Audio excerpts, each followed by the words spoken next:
വിവിധ ഗ്രഹങ്ങളോടൊപ്പം ശനി നിൽക്കുന്നതിനെക്കുറിച്ചുള്ള പഠനമാണ് നമ്മളിന്ന് തുടങ്ങുന്നത്. ഇന്ന് രാജാവായിരിക്കുന്ന രവി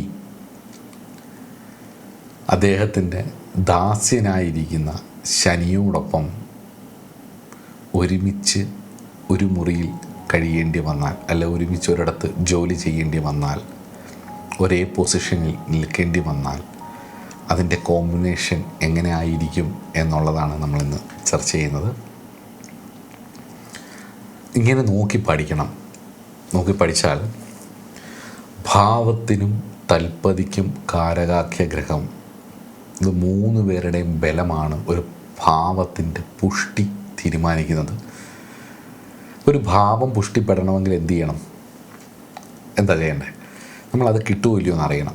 ഇപ്പം 2ാം ഭാവമാണ്, 3ാം ഭാവമാണ്, 4ാം ഭാവമാണ്, അതുമായിട്ട് ബന്ധപ്പെട്ട കാരകത്വങ്ങൾ മനസ്സിലാക്കി വെക്കണം.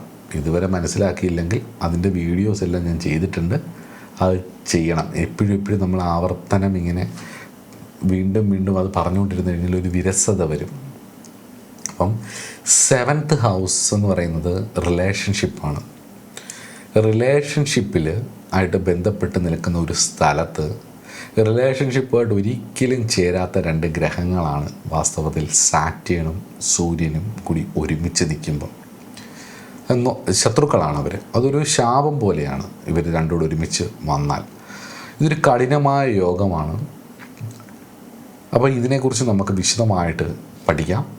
അസ്ട്രോളജി മാസ്റ്റർ ക്ലാസ്സിൻ്റെ ഇന്നത്തെ അധ്യായത്തിലേക്ക് ഏവർക്കും സ്വാഗതം.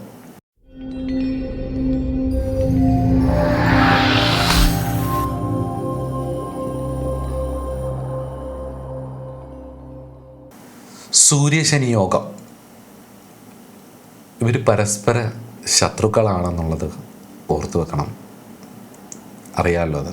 അപ്പം ദാമ്പത്യ ജീവിതത്തിൽ പരസ്പര ശത്രുക്കളായിട്ടുള്ള ഈഗോയുടെ പ്ലാനറ്റായിട്ടുള്ള രവിയും സറണ്ടറിങ്ങിൻ്റെ പ്ലാനറ്റായിട്ടുള്ള ശനിയും കൂടി ഒരുമിച്ച് വരുമ്പം സറണ്ടർ ചെയ്യാനും പറ്റത്തില്ല, നല്ല ഈഗോയുമായിരിക്കും. രണ്ടും കൂടി ഒരുമിച്ച് കൂടിയിട്ട് പ്രശ്നങ്ങൾ ഉണ്ടാവും എന്നുള്ളത് ഉറപ്പാണ്. സാറ്റേൺ 7th നിൽക്കുമ്പം അതുമായിട്ട് പാപഗ്രഹങ്ങളായിരിക്കുന്ന ഗ്രഹങ്ങൾ യോഗം ചെയ്യുമ്പം 6-8-12 ഭാവാധിപൻ പോവുകയും ചെയ്താൽ സർപ്പത്തിൻ്റെയോ കേതുവിൻ്റെയോ ദശയോ അപഹാരമോ അവരുടെ നക്ഷത്രത്തിലോ അവരുമായിട്ട് ബന്ധപ്പെടുകയും കൂടി ചെയ്താൽ അതിൻ്റെ ദശാപഹാരങ്ങൾ നടക്കുന്ന സമയത്ത് ബ്രേക്ക് വരാനുള്ളൊരു സാധ്യത ഉണ്ട്. ഓരോ അസ്ട്രോളജേഴ്സും ഫേസ് ചെയ്യുന്ന ഒരു കാര്യം എന്ന് പറയുന്നത് ഡിവോഴ്സ് വരുമ്പോൾ, പ്രത്യേകിച്ച് ഹിന്ദു കമ്മ്യൂണിറ്റിയുടെയൊക്കെ ഡിവോഴ്സ് വരുന്ന സമയത്ത് നമ്മളിത് ചേരത്തില്ലല്ലോ എന്നൊക്കെ പറയുമ്പം ഞാൻ എൻ്റെ ഈ ഒരു ശൈലിയിലാണ് കൂടുതൽ നോക്കുന്നത്. യോഗം എത്രത്തോളം ഉണ്ട്, അവർക്ക് ആ വിഷയത്തിൽ എത്രത്തോളം യോഗമുണ്ട്, അല്ലെങ്കിൽ എത്രത്തോളം ഇവർക്കത് കിട്ടും എന്നുള്ളത് മനസ്സിലാക്കുക എന്നുള്ളതാണ്.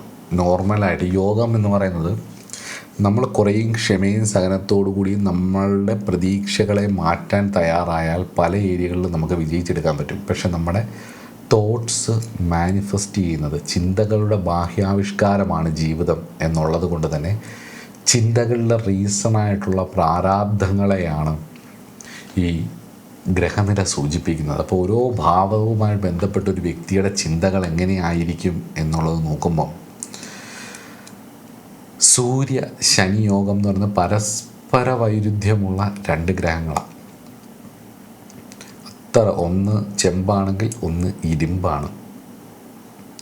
ഒന്ന് റോയലിറ്റിയുടെ ഇതാണെന്നുണ്ടെങ്കിൽ ഇവിടെ ദാസ്യത്വമാണ് ക്യാരക്ടർ. രണ്ടാണ്, 2 സ്വഭാവക്കാരാണ്. അപ്പം അവരൊരുമിച്ച് യോഗം ചെയ്യുമ്പം ഈഗോ ക്ലാഷ് ഉറപ്പാണ്. മനസ്സിലാവുന്നുണ്ടോ? അപ്പോൾ പങ്കാളിയുടെ അധികാര സ്വഭാവങ്ങളോ അല്ലെങ്കിൽ നിങ്ങളുടെ അധികാര സ്വഭാവങ്ങളോ അല്ലെങ്കിൽ വളരെ കർക്കശമായിട്ടുള്ള നിങ്ങളുടെയോ പങ്കാളിയുടെയോ സ്വഭാവങ്ങൾ കാരണം കുടുംബജീവിതത്തിൽ ബുദ്ധിമുട്ടുകൾ വരാം. വിവാഹ ജീവിതത്തിൽ ചിലപ്പോൾ ഒരു തണുപ്പൻ മനോഭാവമൊക്കെ ആയിരിക്കും.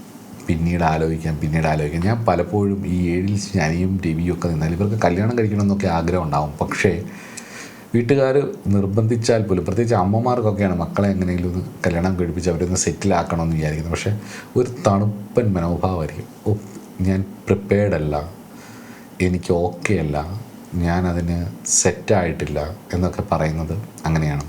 അപ്പം അധികാര തർക്കങ്ങൾ, വിവാഹം കഴിച്ചാൽ പോലും ഇവർ തമ്മിൽ അങ്ങോട്ടും ഇങ്ങോട്ടും അധികാര തർക്കങ്ങളും വിഷയങ്ങളും ഒക്കെ വരാം എന്നുള്ളതാണ്.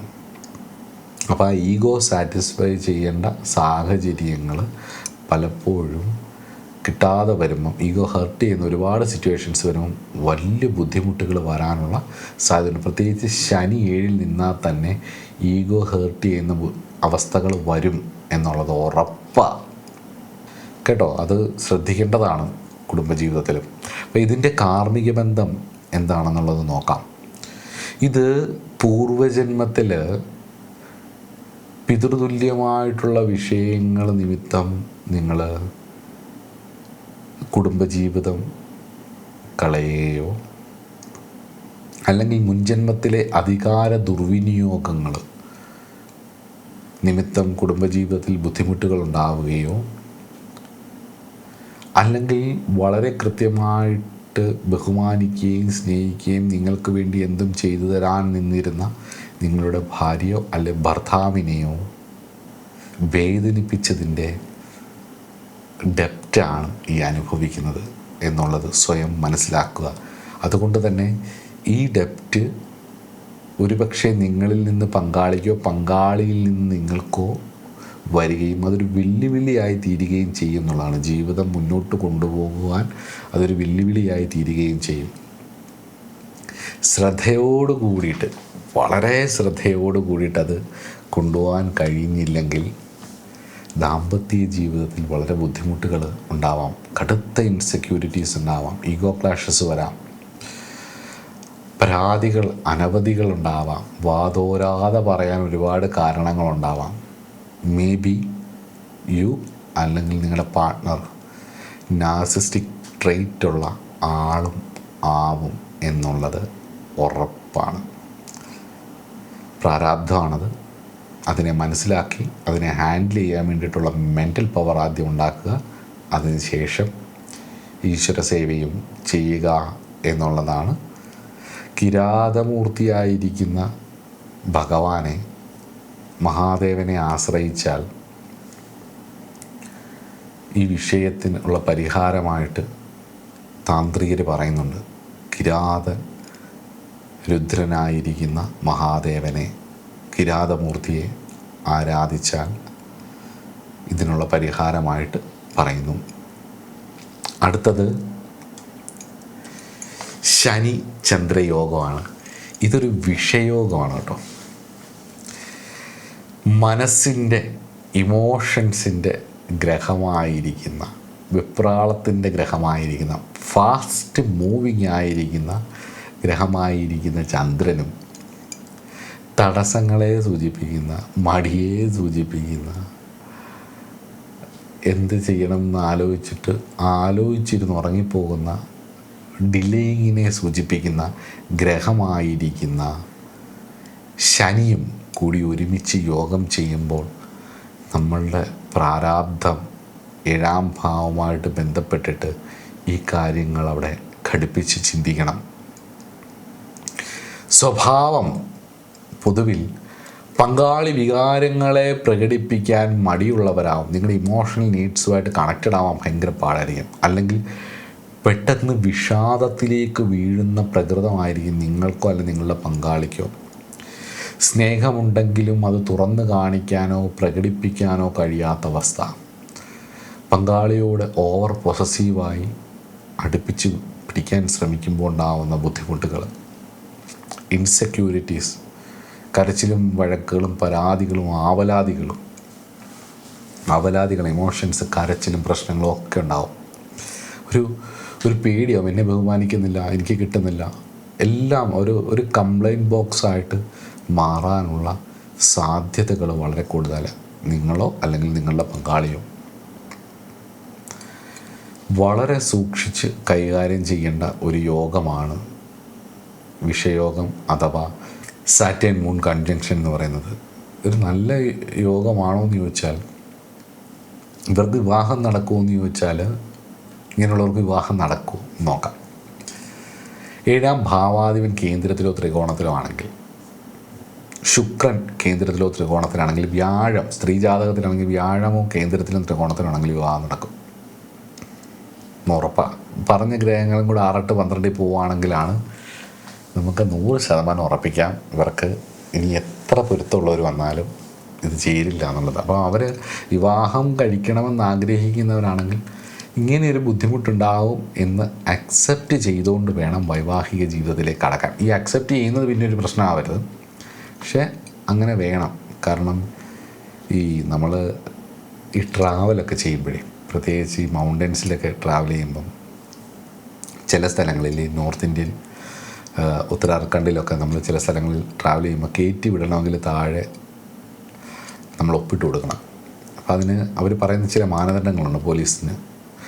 അവർക്ക് ഒപ്പിട്ട് കൊടുക്കണം, അല്ലെങ്കിൽ ഫോറസ്റ്റ് ഗാർഡിൽ മൗണ്ടൻ ഗാർഡ്സൊക്കെ ഉണ്ടാവും, അവർക്ക് ഒപ്പിട്ട് കൊടുക്കണം. അപ്പോൾ നമ്മളത് വായിച്ച് നോക്കിയാൽ ഹിന്ദിയിലും ഇംഗ്ലീഷിലും ഒക്കെ കാണും. ചിലയിടത്ത് ഹിന്ദിയിലേ കാണത്തുള്ളൂ, ഒന്നും മനസ്സിലാവത്തില്ല. പക്ഷേ ഇംഗ്ലീഷിലും ഒക്കെ ഉള്ളത് ആണെങ്കിൽ നമ്മൾ നോക്കിയാൽ അതിൽ മനസ്സിലാവും മണ്ണിടിയാനുള്ള സാധ്യതകളുണ്ട്, പലതരത്തിലുള്ള കാര്യങ്ങളുണ്ട്. പക്ഷേ ഇതൊക്കെ അക്സെപ്റ്റ് ചെയ്യാമെന്നുണ്ടെങ്കിൽ മാത്രമേ കയറിപ്പോയാൽ മതിയെന്ന്. പക്ഷേ ആ ആഗ്രഹമാണ് നമ്മളെ കയറ്റുന്നത്. ചിലപ്പം അപകടം വരാം, മിക്കപ്പോഴും അപകടം വരാതിരിക്കാനാണ് സാധ്യത. ഇപ്പം അങ്ങനെയാണെങ്കിൽ എന്നും അപകടം വരാനാണെങ്കിൽ ലക്ഷക്കണക്കിന് ആൾക്കാരാണ് പലപ്പോഴും പല സ്ഥലങ്ങളിലും വന്നത്. ഇടയ്ക്കൊരു അപകടം വരുന്നത് മാത്രമാണ് നമ്മൾ കാണുന്നത്, അല്ലേ?